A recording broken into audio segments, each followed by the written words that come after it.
Update kasus Subang, kabar terbaru kasus Rajapati ibu dan anak di Subang muncul perkembangan baru tentang pemeriksaan yang dilakukan penyidik oleh Polda Jabar.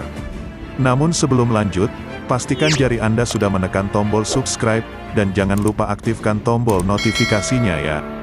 Jika sudah, mari kita lanjut.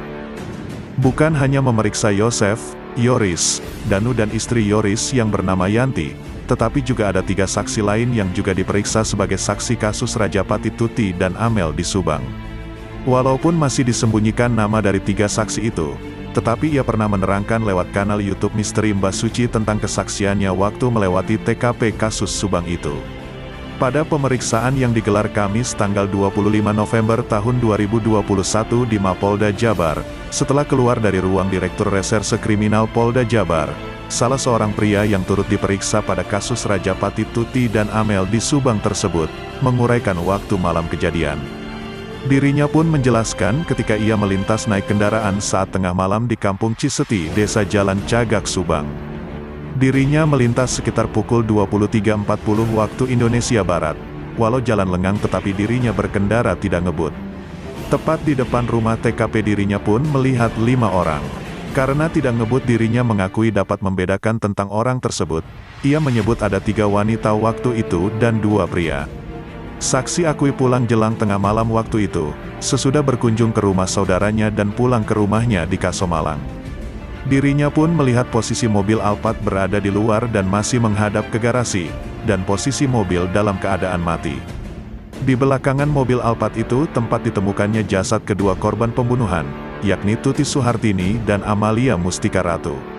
Waktu ditemukan saat pagi hari posisi mobil telah menghadap ke arah jalan. Keterangannya itu menjadi petunjuk buat polisi dan sekarang sedang dicocokkan. Siapa sebenarnya di antara 5 orang yang diduga pelaku tersebut? Seperti kata pengacara Yoris, Danu dan Yanti, Ahmad Taufan pada wartawan setelah pemeriksaan tadi malam mengatakan, pemeriksaan inti lebih pada konfrontir kasih BAP sebelumnya. Jadi intinya memastikan terhadap keterangan saksi yang telah dituangkan pada BAP sebelumnya.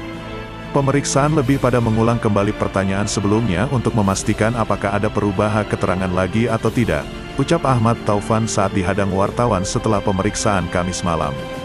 Ahmad Taufan pun memastikan jika kliennya pada pemeriksaan di Polda Jabar itu statusnya sebagai saksi. Pada pemeriksaan itu pula tak ada bukti-bukti baru dan pertanyaan krusial yang ditanyakan penyidik. Ahmad Taufan pun yakin jika sebenarnya penyidik telah mempunyai gambaran utuh tentang kasus tersebut. Hanya tinggal memastikan saja siapa dalang kasus di Subang tersebut. Pernyataan Yoris dan Danu saat ditanyakan penyidik tidak ada yang berubah sama seperti dulu, ucapnya.